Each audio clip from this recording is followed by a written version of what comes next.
Uma boa noite e shalom a todos os queridos e amados irmãos nesta noite.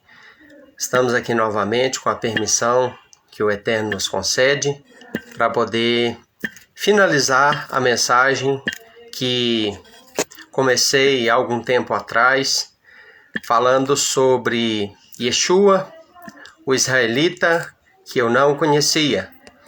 Peço perdão a todos os meus irmãos, amigos, que são seguidores da página, Rodrigo Dias Silva, pela ausência, devido a alguns trabalhos que eu estou sendo praticamente assim forçado a fazer aqui na minha casa. Eu andei aí umas 4 semanas, sumido das redes sociais, mas foi por uma boa causa. Tive que fazer alguns serviços aqui na área da construção, da minha casa própria, e por isso não tive tempo, tempo disponível meu, eu tive que utilizá-lo nesta obra, que ainda continua. Louvado seja o Eterno, estamos aqui nesta noite para dar continuidade.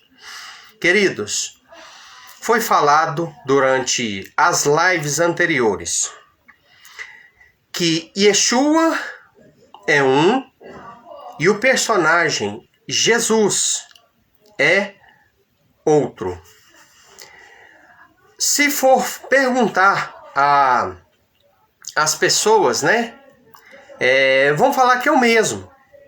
E teoricamente sim, são o mesmo, Mas se for olhar com um olhar criterioso, e se formos olhar com assim uma visão, uma ótica dentro da visão original, o hebraico, a fé hebraica, e se for olhar dentro de uma visão greco-romana, nós vamos ver que não tem condições de falar que Yeshua e Jesus são os mesmos personagens.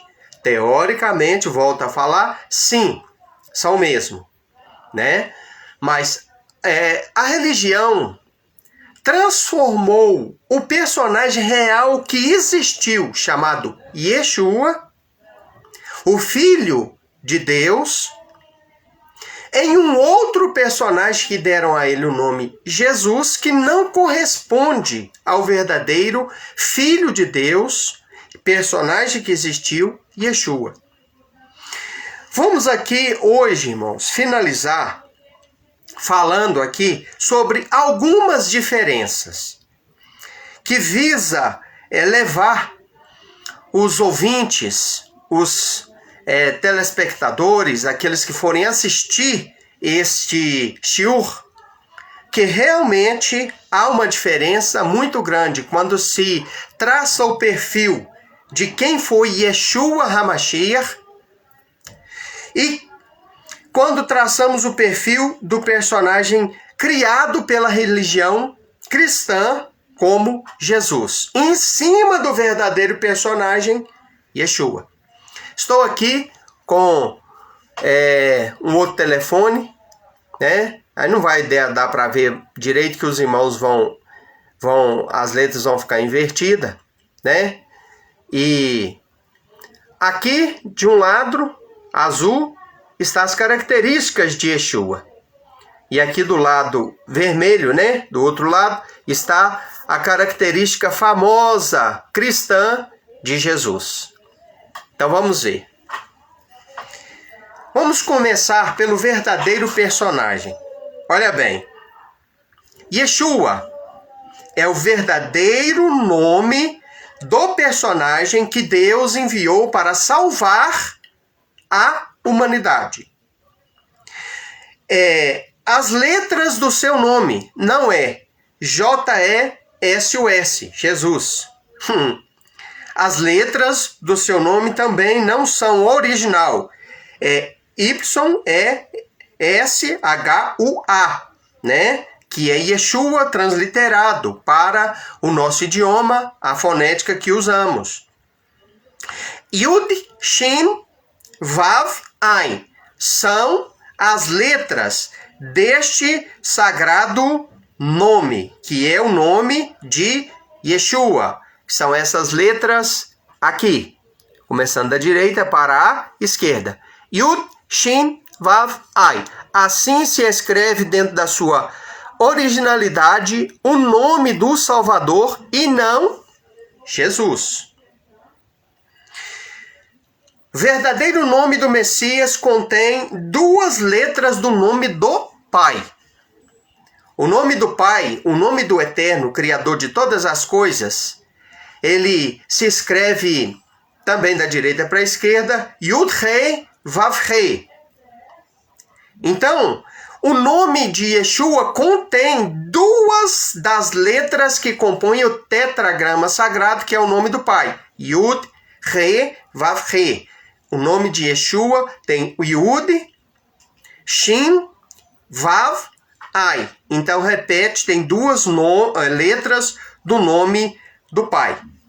É o Filho primogênito da criação. É o Mashiach, que significa ungido. Que do grego, se pronuncia, se diz Cristo. Não veio criar uma religião, mas restaurar a congregação do Eterno e plenificar a lei, ou seja, cumprir toda a Torá. Então Yeshua, ele não veio criar uma religião. Este é um erro gravíssimo, muito grande, que apresentaram e que pregam e que veio a se infiltrar na cabeça das pessoas de que Jesus, ou Yeshua, ele veio criar o cristianismo.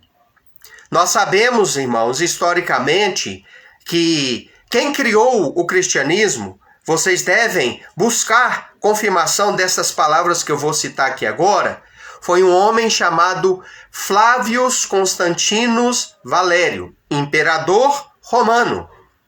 Ele oficializou uma organização criada na época por um bispo que foi dissidente ali dos Talmidim, dos discípulos de Yeshua, né?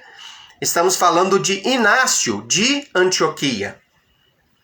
Então, Inácio de Antioquia foi quem fez a primeira ruptura entre os nazarenos, os Netzarim, que era dessa forma que eles eram chamados, ali naquelas épocas, os seguidores de Yeshua, eles eram chamados de nazarenos ou Netzarim. Ele fazia parte deste grupo, ele era um Netzarim. Depois, posteriormente, depois da morte do último líder apostólico ali, que foi Simão. Então, o que aconteceu? Houve essa ruptura entre aquele grupo Netzarim e os cristãos. Em Atos 11, 26 está escrito que a Antioquia da Psídia foram os discípulos chamados pela primeira vez de cristãos. Então, ali em Antioquia da Psídia, cidade de Inácio de Antioquia, eles ganharam este nome. Aqueles Netzarim que ali estavam, que ali residiam, eles ganharam o nome de cristãos. Então, foi pagãos quem deram este nome aos Netzarim. Então, este grupo que tinha como líder e influenciador Inácio de Antioquia, separou-se, divorciou-se, se desvincularam do grupo chamado os Netzarim, que mantinham os costumes judaicos, que tinha todo o costume, toda a questão envolvida judaica na vida deles. Então eles se separaram e criaram um novo sistema diferente daquele que o pai já tinha passado e que era seguido por todos os judeus daquela época, inclusive os discípulos de Yeshua, porque todos os discípulos de Yeshua, e inclusive o próprio Yeshua, era judeu. Eram todos eles judeus. Então, o que aconteceu? Houve, então, essa ruptura. Posteriormente, então, foi adentrando a este grupo que cresceu assustadoramente, o grupo dos cristãos, outros homens influentes, pensadores que criaram várias doutrinas teológicas e que foi posteriormente oficializada e ali colocada como regra de fé para todos, através de Constantino. Então, Yeshua não está por trás destas coisas. Yeshua não criou essas doutrinas, Yeshua não criou esta organização, Yeshua não chamou os seus discípulos de cristãos, Yeshua não ordenou que a Torá, que os ensinamentos dados pelo Pai fosse substituído por doutrinas cristãs. Ele não fez isso. Então, Yeshua não foi criador do cristianismo. Ele veio para restaurar a religião que já existia. E aí, qual era a fé que já existia? Qual era a prática de fé que já existia? Já existia um povo israelita que foi conhecido, chamado de judeus, que tinha uma regra de fé, que tinha um conjunto, uma norma estabelecida pelo próprio Deus, quando ele desceu ao Monte Sinai e entregou essas leis, estas regras ao seu servo Moisés e ao povo de Israel. Então, Yeshua veio restaurar esta fé. Yeshua veio mostrar como realmente o Pai queria que a nação de Israel e todos os povos da terra que viessem a se espelhar na nação de Israel, aderindo à fé daquele povo escolhido pelo Eterno, todos os que fossem influenciados por eles, veio então mostrar como viver de acordo com a Torá, com a lei dada, entregue a Moisés. Então, Yeshua é o Senhor do Shabat, do sábado, que é um dos 10 mandamentos. Ele cumpriu, ele guardou, ele viveu o Shabat, ele guardou de uma maneira exemplar o Shabat. E nós sabemos que o mundo cristão, ele guarda o domingo, e o domingo foi a criação de um Papa, foi um dia estabelecido pelo Papa, o dia santo, Santos Domingo, Dominicos. Então, Yeshua guardou o Shabat, porque o Shabat ainda é guardado por todos aqueles que fazem parte do povo de Deus. E nós podemos ver isso dentro das Escrituras. Yeshua, irmãos, ele tinha barba longa. Diferente de muitos dentro do cristianismo hoje, que obrigam os seus líderes e os membros das suas organizações a fazer a sua barba. Yeshua, ele possuía barba longa. Não era uma barbinha pequena, conforme nós vemos o personagem Jesus nas pinturas. Não, ele possuía barba longa. Barba bem longa, bem cheia, porque os judeus, principalmente daquelas épocas, eles não tinham o costume de fazer a barba. Quando no máximo tirava ali alguma ponta, algum excesso. Diferente, dos pastores hoje, dos padres, dos cristãos que têm esse costume e que às vezes até coloca esta regra de que não se pode, um cristão não pode ter pelo no rosto. Irmãos, olha bem, Deus trabalha com distinção. Da mesma forma que é desonroso, segundo a Bíblia, para uma mulher cortar o seu cabelo, deixar o seu cabelo como o meu, curto, a ponto de não ter como pegar, é desonroso para o homem também tirar a sua barba. Por quê? Porque a barba, para o homem, segundo a Bíblia, é sinal da sua masculinidade. Da mesma forma que cabelo crescido é sinal da feminilidade na mulher. E isso é uma coisa tão assim forte que todos os banheiros públicos têm um desenho. E quando se chega num banheiro feminino, tem lá uma mulher, uma bonequinha de cabelinho longo.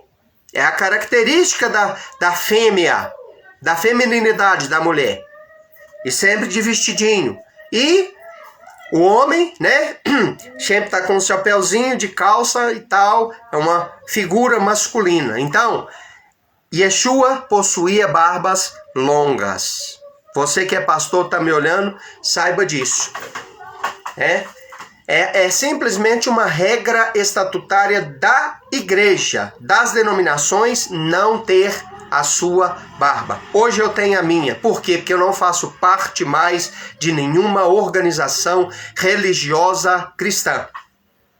Durante o tempo que eu fui pastor nas Assembleias de Deus e também na Igreja do Evangelho Quadrangular, eu rapava. Por quê? Porque ambas tinham como regra, né, que os membros da igreja e principalmente os líderes tinham que tirar. Hoje eu não tiro mais. Não tiro porque meu compromisso é com o eterno e não com organização. Vamos lá. Abriu a porta para os gentios, os goim. Ele, Yeshua, abriu a porta para os goim, para os não-judeus reconhecerem perdão, a grandeza de Deus e serem salvos também, da mesma forma que o povo escolhido, o povo judeu. Veio para os judeus, reforçando a aliança com a casa de Israel e a casa de Judá. Veio para os que eram seus, né? A Bíblia diz isso bem claro. Voltará a segunda vez para estabelecer o seu reino eterno. Então aqui está algumas características de Yeshua. Jesus é um nome grego. Como que pode um personagem judeu? Vamos ver, né? Vamos começar a entender quem é o personagem e por que não tem como, né? Não tem como eu dizer que Jesus, né, é Yeshua. E que ele é um personagem criado, sim. Criado pela religião. Para poder sufocar, camuflar, esconder, ocultar a judaicidade do verdadeiro personagem Yeshua, que era um judeu, um Yahudim. Então, olha bem, como que pode um personagem hebreu, israelita, nascido de mãe israelita pura, conforme era Miriam, criado em uma cultura desde o seu nascimento judaica, foi circuncidado, recebeu ali a Brit Milá, fez Bar Mitzvah, né? E como que pode um personagem desse receber um nome grego? Sendo que a história fala, meus irmãos, da inimizade entre gregos e hebreus. Na época do nascimento de Yeshua, irmão, ainda vigorava, e sempre vigorou, né? Vigora até hoje, nos dias de hoje. É uma inimizade muito grande entre judeu e principalmente grego. Né? Quem lê o livro de Macabeus, que são livros históricos, considerados como livros apócrifos, vai ver o porquê que um judeu, de maneira nenhuma, ele coloca um nome grego no seu filho. É a mesma coisa de um cristão, você que é cristão, está me assistindo, tem condição de você colocar um nome pagão, egípcio, ou um deus africano, no seu filho? De maneira nenhuma, irmão. Um nome que traz consigo a cultura afro, né? Das religiões afro no seu filho, você coloca? Não. Ninguém vai colocar.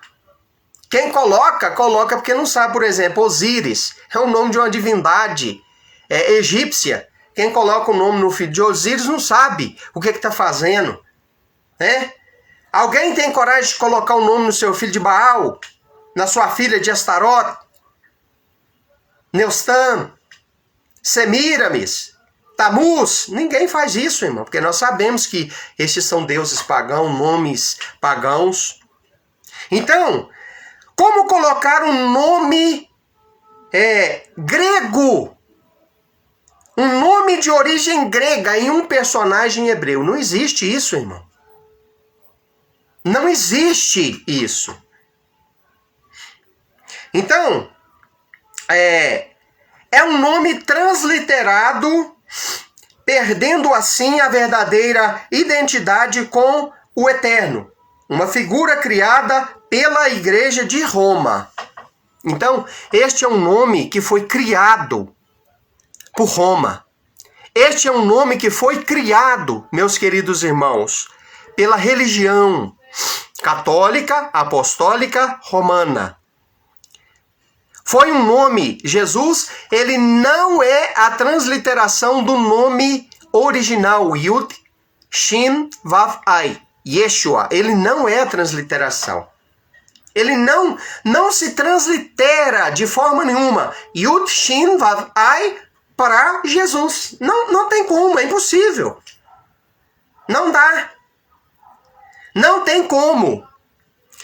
Então, isso é criação, foi criação de Roma.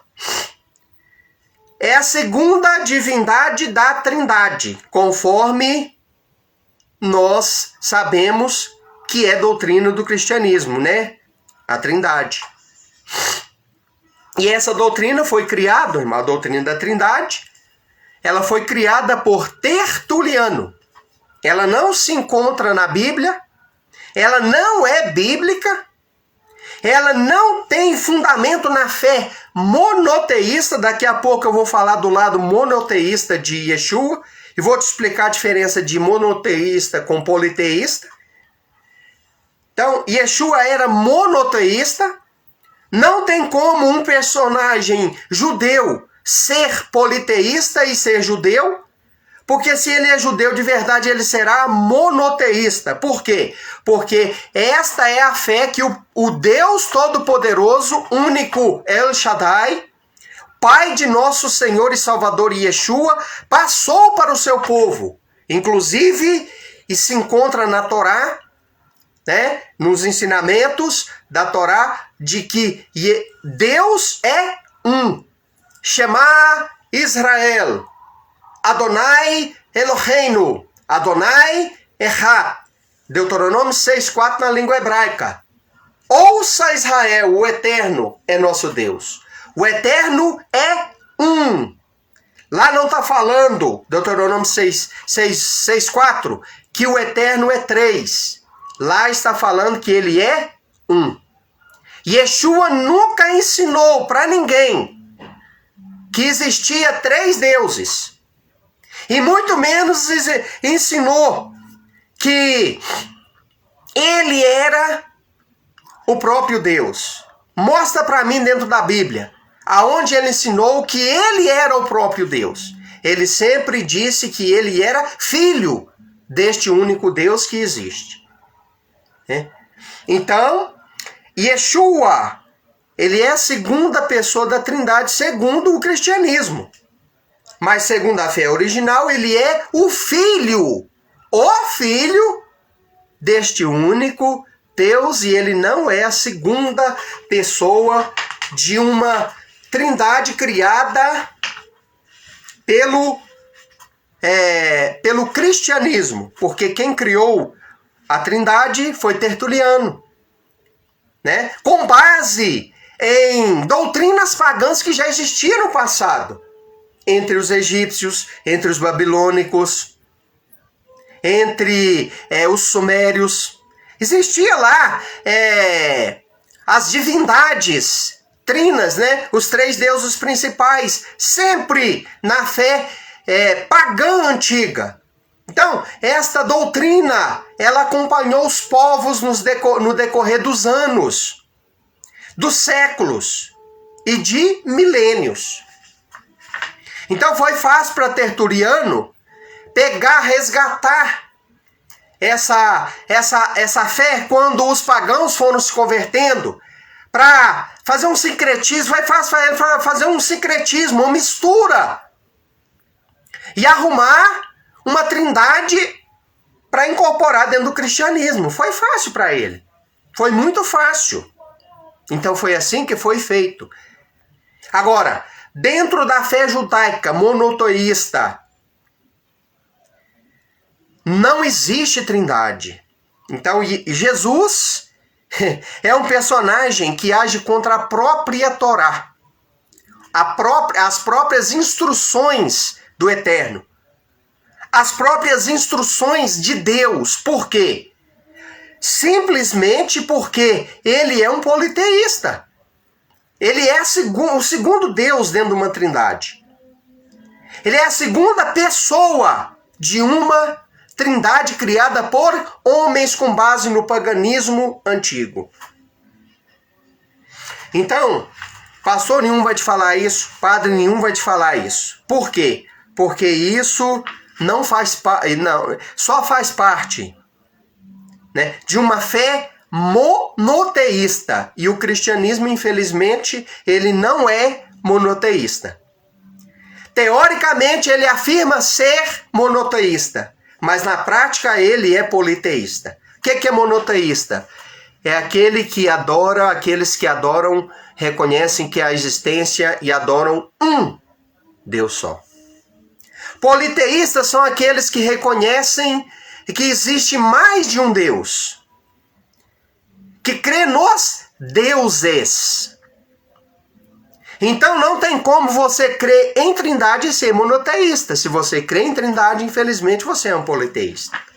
É a realidade.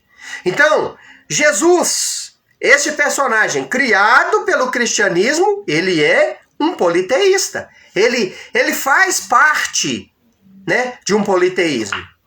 Agora, Yeshua, ele repetiu o Shema. Dentro da língua original. Se você pegar a Bíblia judaica completa e for lá naquele texto aonde o fariseu pergunta a Yeshua: mestre, qual é o coração da lei? Qual é os maiores dos mandamentos? Dentro da originalidade do texto hebraico, ali do Evangelho de Mateus, ele cita o Shema Israel. Shema Israel, Adonai Eloheinu, Adonai Echad. Ouça Israel, o Eterno é nosso Deus, o Eterno é um. Aí traduziram como amar a Deus sobre todas as coisas e o próximo como a si mesmo. Para as Bíblias em português, João Ferreira de Almeida, que nós temos na nossa mão. É uma verdade isso que nós temos dentro das nossas Bíblias? Sim. Mas ocultou a verdadeira mensagem que Yeshua respondeu quando lhe foi feita esta pergunta. Qual é o coração da lei? Ele disse: ouça Israel, o Eterno, nosso Deus, o Eterno é errado. Então, meus queridos, existem muitas coisas assim. Vamos lá. Jesus, falamos aqui que ele é a segunda pessoa da Trindade, fundou uma nova religião controversa, baseada na anulação da lei. Como que pode o personagem que é tido chamado como o Filho de Deus, como que pode ele criar uma nova forma de adoração, uma nova expressão de adoração, uma nova religião, com novas regras? Como que pode ele remover? Como que pode ele remover o alicerce? Como que pode ele vir e remover o alicerce do edifício construído pelo Eterno? Não tem como, irmãos. Não tem como. Então, Jesus, o personagem que a igreja passou para a humanidade, passa para a humanidade.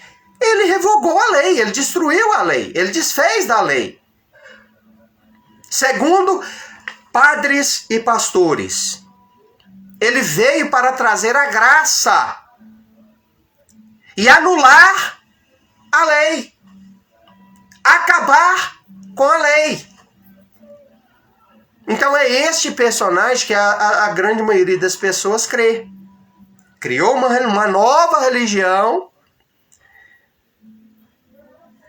destruiu o alicerce posto pelo Eterno, estabeleceu novas regras. Quem é o filho para desfazer das regras do pai? Eu sou pai, tenho 3 filhos. As regras dentro do meu lar cabe a mim, que sou pai, que sou marido, que sou constituído por Deus como líder da casa. Não tem como nenhum dos meus 3 filhos chegar e falar assim: olha pai, o negócio é o seguinte, até hoje foi do seu jeito aqui dentro dessa casa, e agora, de hoje em diante, vai ser do meu jeito. Não existe isso. Qual filho faz isso? Filho rebelde. Qual filho que faz isso? Filho bastardo, filho desordeiro. Porque filho obediente, que tem harmonia, comunhão com o pai, não faz isso. As coisas são do jeito que o pai estabelece dentro do lar. O filho não vai pular na frente do pai e falar: não, é do meu jeito. Então, fizeram isso com Jesus. Jesus, segundo o cristianismo, ele veio estabelecer uma nova religião, desfazer daquilo que o pai fez. E isso é impossível. Isso é controvérsia. Isso é uma controvérsia sem tamanho. Jesus é o Senhor do domingo, né? As pessoas não vão na escola dominical, não vai na missa no domingo, não para de trabalhar no domingo, não descansa no domingo, né? Crendo que esse é o dia que Jesus nasceu, é o dia que Jesus ressuscitou, melhor dizendo, e tal. Não, meus irmãos. Ele é o Senhor do Shabat, segundo nós já analisamos aqui e a Bíblia diz. Yeshua nunca, você que é cristão, trabalha todo sábado, tem suas atividades no sábado, sábado é um dia comum para você, saiba que Yeshua, o Filho de Deus, o nosso Salvador, nunca transgrediu um Shabat, um sábado. Todos os Shabat, ele estava fazendo a cerimônia, estava adorando ao Pai, ele estava nas sinagogas reunidos para adorar ao Pai, adorar a Deus. Você, eu, nós todos que nascemos dentro do cristianismo, nós aprendemos isso, que no sábado não tem problema. Pode fazer o que quiser e não tem problema. No domingo não. Domingo é dia de escola dominical. Domingo é dia de culto, né? O culto cheio, né? Cheio de espetáculo. O cultão, né? Cheio das atrações cristãs. É o domingo, né? Pois é. É o domingão. Saiba que o domingo foi um acréscimo do catolicismo romano. Foi uma regra estabelecida por um papa. No século IV, até o quarto século, todos guardavam o Shabat. E isso não foi feito da noite para o dia, demorou anos. E não foi feito de maneira pacífica. Muito sangue foi derramado de pessoas que mantinham essa cultura, essa fé, tiveram suas vidas, muitos deles ceifadas pela religião criada por Roma. Continuando. Jesus, ele possuía, meus irmãos, conforme o catolicismo apresenta, né, a religião cristã apresenta, barba curta, cabelo longo e olhos azuis. Como que pode um personagem nascido na Judéia, há mais de 2000 anos atrás, ter olhos azuis? Que isso é típico de um europeu. Cabelo loiro? Não. Judeu tem, daquelas épocas ali, cabelo grisalho, crespo, melhor dizendo, castanho, ou cabelo preto, bem escuro, bem grosso. Como que pode ele ter olho azul, cabelão grandão, porque nenhum israelita tem cabelo grande? Pode ter ele um pouco mais cheio. Sim, eles têm. E tinham naquelas épocas também. Não era igual o meu aqui, ó. Não. E como que pode ele ter olhos azuis? Irmão, eu aprendi uma coisa, nem foi nas religiões, foi na sala de aula. Aqui dentro da sala de aula na cidade que eu moro hoje, cidade de Cláudio. Eu aprendi com uma professora de história. Quem foi o primeiro personagem a pintar o quadro que faz parte das salas da grande maioria dos brasileiros quando quer ter um quadro de Jesus? Aquele personagem, esse aqui, ó. Esse quadro aqui. Vou mostrar para você, ó. Sabe quem pintou este quadro aqui? Um famoso pintor chamado Leonardo da Vinci. Quem era ele? Um europeu, se não me engano, eu acho que ele era francês. Ele foi participar de uma peça de teatro, aonde tinha a encenação da Santa Ceia, né? Da cerimônia conhecida como Santa Ceia. E ele ficou impressionado com a apresentação e a postura da pessoa que fez o personagem de Jesus. E ele pediu aquele homem para poder pousar para ele ali em tela, porque ele iria pintá-lo. Pediu permissão e ele permitiu. E depois, então, daquele dia, saiu, então, este quadro com este personagem aqui de um francês, de um europeu, cabelo longo, olho azul, barba curta, pele clara. Não tem nada a ver com Yeshua. Olha bem para você ver uma foto do que realmente parece com um personagem israelita e tem a ver com um judeu israelita chamado Yeshua. A cor da pele, a cor dos cabelos, o tamanho da barba e principalmente isso aqui, ó, que cobre a cabeça, o talit, né? Que faz parte da vida de um judeu, que a hora que vai orar, nunca ora sem um talit, porque ele ora com a cabeça coberta, e não conforme o outro personagem, né, que a gente vê aqui, que não tem talit. Então, meus queridos, o intuito aqui é mostrar de uma maneira histórica, de uma maneira literária, que o verdadeiro personagem enviado por Deus é um, E o personagem que nós cremos, conhecemos através da igreja, teoricamente é o mesmo, mas ele é outro. Ele não tem a ver com o verdadeiro personagem hebreu, judeu, israelita chamado Yeshua. Ele não tem a ver. Por vários fatores, e eu estou tentando explicar quais são esses fatores.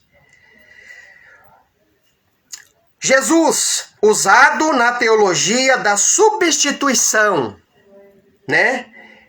Que é a teologia da substituição? Israel rejeitada e substituída pela igreja. Então, Jesus é usado, irmãos, nesta teologia ensinada pela igreja, de que Jesus veio para poder estabelecer o período da graça, remover a lei, fazer passar o povo de Israel, destituir o povo de Israel, desamparar o povo de Israel, desfazer da paternidade, né, da filiação deles como filho, destituí-los de povo e agora fazer povo quem? Um povo chamado igreja. Então isso é coisa da teologia, não da Bíblia. Da teologia. O que é teologia? São teorias a respeito de Deus. São teorias a respeito do Criador. Teoria, cada um tem uma. Não tem a teoria de que nós viemos do macaco? Você vai acreditar nisso? Não tem a teoria de que o universo surgiu através de uma explosão cósmica chamada Big Bang? Você vai acreditar nisso? Então, da mesma forma, tem a teoria dentro da teologia. Entendeu? Teologias são teorias a respeito do Criador. Então, a teologia da substituição diz isso, mas a Bíblia não diz. Não existe a possibilidade de o povo de Israel ter deixado de ser povo. Se você ler o último livro da Bíblia, você vai ver, né, que Deus enviará Yeshua novamente para resgatar justamente a nação de Israel e que todos serão salvos, segundo diz as Escrituras em Apocalipse. Então ele veio a primeira vez para os seus, para Israel. Ele veio para as ovelhas perdidas da casa de Israel. Ele voltará a segunda vez para Israel. É lógico, irmãos, que todo aquele que nele crê será salvo, independente da nação. Sabe por quê? Porque eu e você, mesmo nós não sendo israelita, nós não sendo judeu, original, de berço, eu e você é chamado e olhado e visto por Deus como Israel. A partir do momento que você reconhece o judeu Yeshua HaMashiach como Salvador, o Messias, você se torna Israel aos olhos do Eterno. O verdadeiro Israel não é a nação étnica que está lá em Israel, o Estado que está lá no Oriente Médio. Não. O verdadeiro Israel, aos olhos do Eterno, está espalhado nos 4 cantos da terra. E eles creem em Yeshua, o Messias enviado pelo Eterno. Então eu e você que acredita em Yeshua, o israelita Yeshua, vou falar de uma forma mais simples para você. Todos aqueles que aceitaram de verdade Jesus como seu Salvador, dentro das igrejas. Deus olha eles e vê eles como Israel e não como igreja. Deus não vê esta organização, esse sistema chamado igreja, do jeito que é apresentado e considera do jeito que é considerado. Não, ele vê um crente em Yeshua que recebeu, né, um irmão comum aí de uma denominação que recebeu Jesus como seu salvador, como um Israel dele. É simples assim. Pastor nenhum vai te explicar isso, padre nenhum vai te explicar isso. Por quê? Porque a teologia da substituição não deixa. Vamos lá. Jesus, ele reforça o antissemitismo. Misturas de doutrinas, origens pagã, né? Por que, irmãos, que ele reforça o antissemitismo? Porque ele não gosta dos judeus, né? Porque os judeus mataram ele, não é assim que a igreja apresenta para nós? Veio para os que eram seus, mas os seus não o receberam. Com este texto cria-se um antissemitismo. A noção de que todo judeu é assassino, é malvado, e que foram eles que mataram a Yeshua. Né? Então,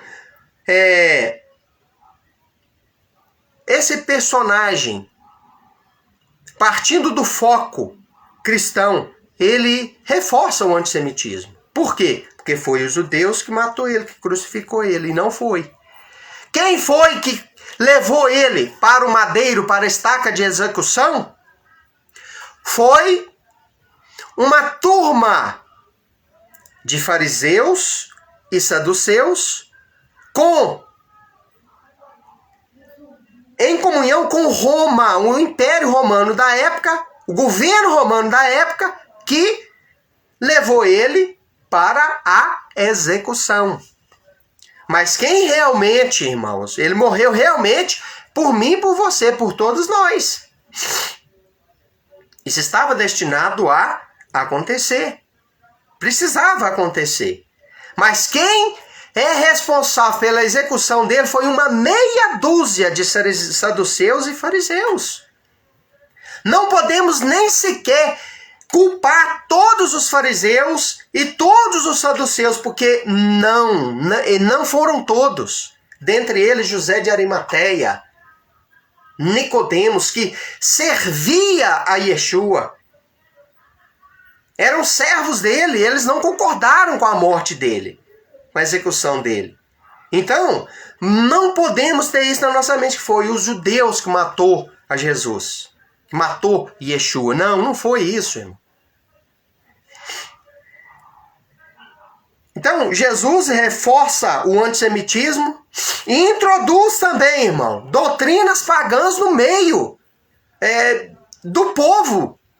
Ele não traz doutrinas pagãs. Por exemplo, agora recentemente terminou um paganismo. Natal, festa de Natal, festa de Ano Novo, festa ao Deus Janus, janeiro, 1º de janeiro, Natal, 25 de dezembro, dia de homenagem a Saturno, dia de homenagem a Mitra, ao Deus Mitra, 25 de dezembro, cultuado desde bem antes de Yeshua ter nascido, desde a época de Nimrod, Semíramis, Tamuz, lá na Babilônia Antiga, já existia essa fé. Então, introduziram dentro do cristianismo o Natal. Como que pode o Filho de Deus trazer tais coisas para o meio do povo do Eterno? Não tem como. Teologicamente, decepcionará quem o espera. Por quê? Muitos ficarão decepcionados, irmão, com aqueles que o esperam, né? Vão ficar decepcionados. Por quê? Porque esperam um Jesus totalmente diferente do verdadeiro personagem. E quando ele aparecer, muitos vão se decepcionar. Quando ele retornar, muitos vão se decepcionar. Yeshua é o verdadeiro Messias que retornará. Retornará um personagem judeu, meu irmão. retornará um personagem que viveu a Torá. Retornará um personagem que vai ensinar as pessoas a viver de acordo com aquilo que ele ensinou no passado. E infelizmente a igreja não nos ensinou isso. Ensinou para nós um Jesus que perdoa tudo, que perdoa todos, que não exige nada, apenas que você creia numa graça que perdoa tudo e pronto. E que você frequente um templo, né, que dizem que foi ele que criou e pronto. Deu seu dízimo ali uma vez por mês, tá pronto. É só isso. Mas não é assim. Quando o personagem chamado Jovem Rico perguntou para ele: bom mestre, o que eu devo fazer para herdar a vida eterna? Ele não falou: me aceita como seu único e suficiente Salvador. Ele não falou: apenas se batiza nas águas. Ele não falou: olha, busque o batismo com o Espírito Santo. Ele não falou: olha, frequente a minha igreja. Ele não falou: tome a Santa Ceia. O que ele falou? Guarda os mandamentos. Então o personagem que vai vir, ele vai cobrar isso. Ele vai ensinar isso. O personagem que voltará, ele vai estar focado nisso. Ele é um judeu.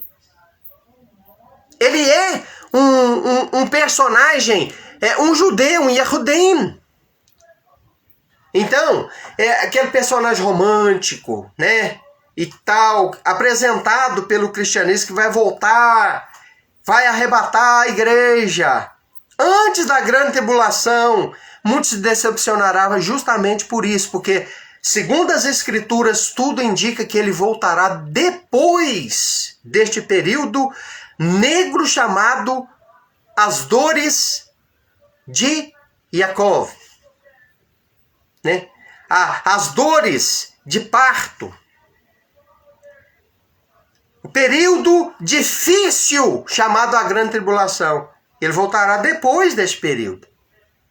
Ele não vai retirar o povo daqui para levar para o céu, igual muitos pensam, para depois voltar e deixar aqui os incrédulos sofrendo e tal. Não, teologicamente isso está muito errado. Então, meus queridos, este personagem, ele vai decepcionar a muitos.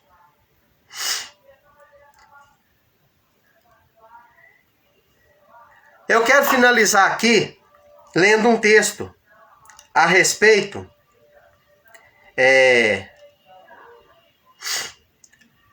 de quem era Yeshua. Olha bem, a adoração de um verdadeiro monoteísta destine-se única e exclusivamente a um único ser criador de todo este imenso universo. Então, um monoteísta verdadeiro, ele vai adorar um Deus só. Ele vai ter a fé em um Deus único.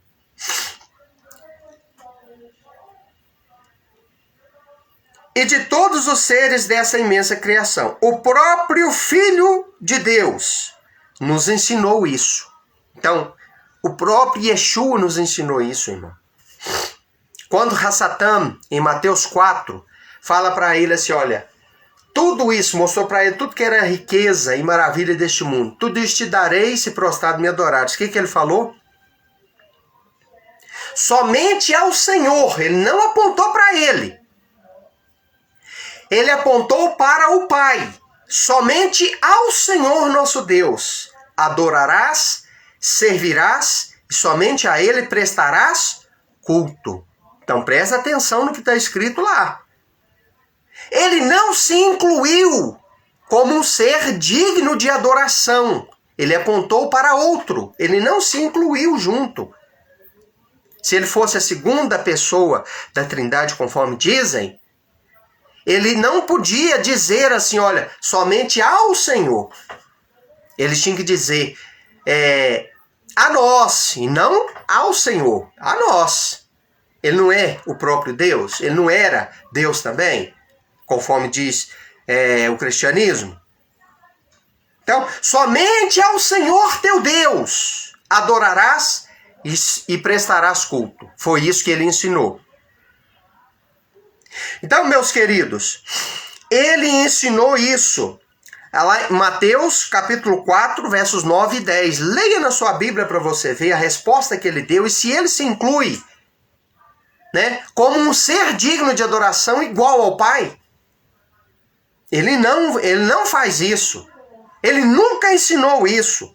Por quê? Porque ele era um monoteísta. Vamos lá. E disse-lhe, tudo isso te darei se prostrado me adorares. E ele responde, somente Elohim, teu Deus, adorarás e servirás.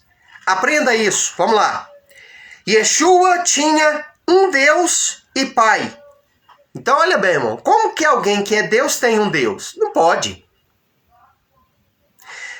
Se você ler João 20:17, eu vou para o meu Deus e Pai. Como que pode alguém falar, eu vou para o meu Deus, se ele é Deus? Já parou para imaginar isso? Se ele é o próprio Deus, se ele é o próprio Pai, se ele é o Criador, como que ele fala, eu vou para o meu Deus? Não tem como. Então, olha bem, João, capítulo 20, verso 17. Leia isso para você ver as palavras dele. Ele orava constantemente ao Pai e sempre demonstrou dependência do Pai. Você pode constatar isso em Mateus 14, 23, Mateus 26, 36 ao 44. Como que alguém que é Deus, que é o próprio Pai, ora a Deus e depende de Deus? Não tem alguma coisa estranha naquilo que nós aprendemos? Naquilo que é pregado dentro do sistema religioso? Tem. Então, ele orava constantemente ao Pai. Ah, mas tem a tal da união hipostática, né? Que é uma outra teologia criada pela igreja, né? Que ele era 100% homem e 100% Deus. Não existe isso, irmão.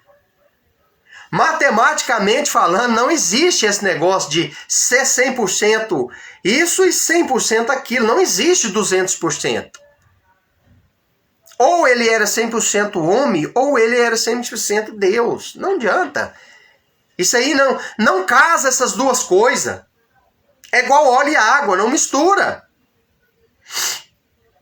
Então, vamos continuar. Orava constantemente ao Pai e demonstrava dependência na oração.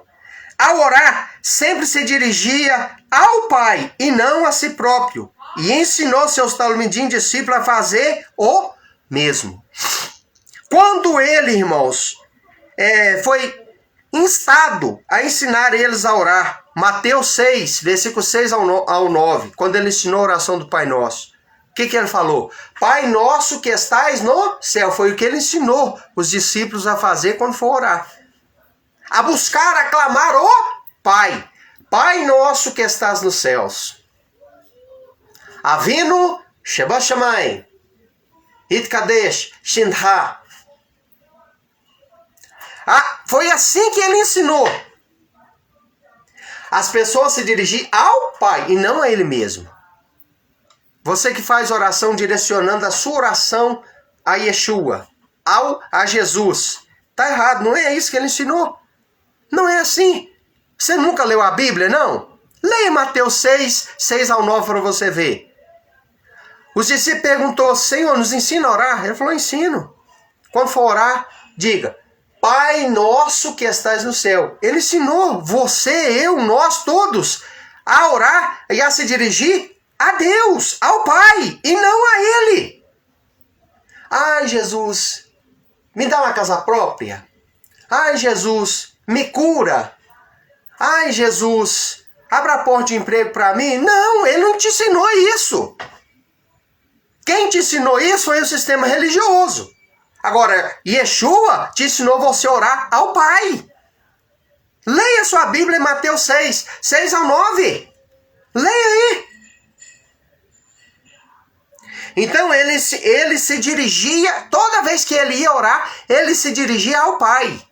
Ele não podia chegar na frente do espelho, da água, ali algo que estava refletindo a própria imagem dele e orar a ele mesmo. Se ele fosse Deus, ele podia fazer isso, mas não. Toda vez que a Bíblia fala que ele fez uma oração, ele se dirigiu ao Pai, ao Eterno, ao Criador. Então ele se dirigia ao Pai, né? Ele sempre orava ao Pai, não a si próprio. Não ressuscitou por conta própria, ele foi ressuscitado. Atos 2, 32 fala isso, que o Pai o ressuscitou. Ele não ressuscitou por conta própria. Alguém ressuscitou ele. E olha bem, se ele fosse o próprio Pai, se ele fosse o próprio Deus, ele morreria? Deus é imortal. A Bíblia fala que Deus é imortal, que Deus não é homem, que Deus não tem corpo, que Deus não pode morrer. Então Yeshua morreu. E ele teve que ser ressuscitado por alguém. Que interessante. Vamos lá. Seu poder foi dado por Deus, e tudo o que fazia, fazia segundo o dedo de Deus. Mateus 28, 18 e Lucas 11, 20. Está aí o texto para você conferir. Ele fazia tudo pelo dedo de Deus. A expressão dedo significa pequena ajuda extra de alguém. Significa que a mão de alguém esteve presente com ele. Então, o poder que ele tinha vinha do Pai. Vinha de Deus. E tudo que ele fazia, fazia segundo o dedo de Deus. É menor que o Pai. E isso ele mesmo falou em Mateus 14, 28. O Pai é maior que eu. Eu sou menor que o Pai. Ele disse isso. Então, como que ele é Deus? Como que ele é o próprio Pai, o próprio Deus, se ele mesmo declarou que ele é menor que o Pai? Vocês estão entendendo? Como que pode, né, ele ser a segunda pessoa da Trindade, o segundo Deus? Se ele disse, o Pai é maior que eu. Ele falou isso. Ah, mas você está sendo radical. Ele falou, eu e o Pai somos um. Ele falou certo, ele falou isso mesmo. Sabe o que é que significa eu e o Pai somos um? Um em propósito, um em meta, um em objetivos, um em propósitos, não em personalidade. Ele não quis dizer que ele e o Pai eram a mesma pessoa. Ele quis dizer que o propósito dele era o propósito do Pai. O propósito do Pai era o propósito dele. Os desejos, a vontade do Pai era a mesma vontade e o mesmo desejo dele. Propósito tem a ver com propósito. Eu e o Pai somos um. Não em personalidade, mas em propósitos. Continuando para nós encerrar. Ele falou que era menor que o Pai. No coração de um verdadeiro monoteísta não há espaço para os deuses. Não existe essa expressão deuses. Dentro da fé monoteísta existe Deus. Existe um ser. Errado significa um. Não existe essa expressão deuses dentro da fé bíblica original a fé monoteísta. Isso existe entre pagãos. A Bíblia fala dos deuses, mas quando ela fala de deuses, ela está se referindo a ídolos ou a demônios cultuados lá no passado, por povos pagãos. Mas o israelita, ele não adora a deuses, ele adora a um Deus. Yeshua era um israelita, um judeu, um monoteísta. Então ele não se incluiu, não se declarou um Deus com o verdadeiro Deus. Quem fez isso foi a religião, através das doutrinas que veio ensinar, inculcar isso na cabeça das pessoas. Então não há no coração de um monoteísta verdadeiro espaço para os deuses e nem para uma trindade, pois o verdadeiro Deus é um, né? É uma palavra hebraica que significa um na língua portuguesa. Então, nós finalizamos aqui essa explanação. Eu sei que essas informações são pesadas. Eu sei que muitas pessoas se assustam. Mas é a verdade. Alguém tem que falar a verdade. Alguém tem que ensinar a verdade. Porque Yeshua veio a este mundo e uma das ordens que ele deu foi: ide por todos os lugares, ensinando a guardar tudo que vos tenho ensinado. E o que ele ensinou e os seus alunos ensinaram naquela época? Só para você ter noção, não existia aquilo que as pessoas chamam de Novo Testamento hoje. Ele não sabia o que era isso. Isso foi criado depois dele.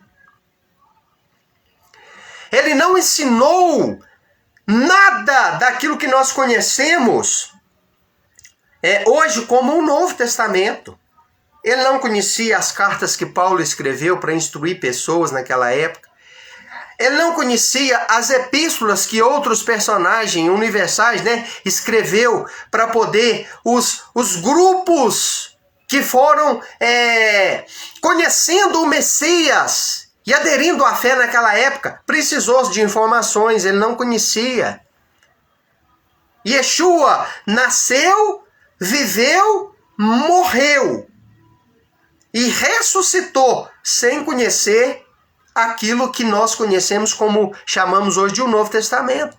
Então, qual era a fonte da qual ele buscava e ensinava? É aquilo que conhecemos como o Tanar. Tanar é aquilo que as pessoas chamam de Antigo Testamento, que é composto pela Torá e os profetas, os livros dos profetas, todos os livros do Antigo Testamento, principalmente a Torá, que são os 5 primeiros livros da Bíblia, que é o alicerce da fé de um judeu. Eu vou encerrar com uma oração e espero que esta série ela possa ajudar os irmãos. Yeshua, o israelita que eu não conhecia, busque conhecer quem foi Yeshua HaMashiach e qual é a diferença de Yeshua HaMashiach, o personagem judeu, enviado por Deus, não para criar um cristianismo, mas para restaurar a fé que existia na época que as pessoas não estavam conseguindo viver da forma correta. Ele veio para ensinar a viver corretamente esta fé. E a diferença que tem do personagem chamado Jesus, criado pela Igreja Católica para esconder o verdadeiro personagem chamado Yeshua. Procura essas informações e muito além daquilo que eu falei te será revelado. Pai Santo e Justo, eu quero encerrar este shiur, este estudo, com uma oração. Em favor da vida das pessoas que estiverem assistindo e que vierem a assistir. Abençoa, dá graça, dá saúde e entendimento, condições para as pessoas compreender quem foi realmente o Salvador da humanidade, chamado Yeshua. Eu peço ao Senhor que abençoe e dê entendimento. e ajude a cada um a compreender esta mensagem, no nome de Yeshua. Amém. Quero citar aqui, irmão, o livro que foi fonte para essa pesquisa, que foi chamado, o livro Judaísmo Nazareno, Caminho de Yeshua e os seus Talmidim, do autor Tzadok Ben Dere. É um livro espetacular e toda a renda deste livro é destinada a um orfanato. Se você, tiver intenção de comprar este livro, você vai estar ajudando um orfanato. Que o Eterno abençoe, shalom a todos, e na próxima oportunidade estaremos aqui com outros ensinamentos, permitindo o Eterno.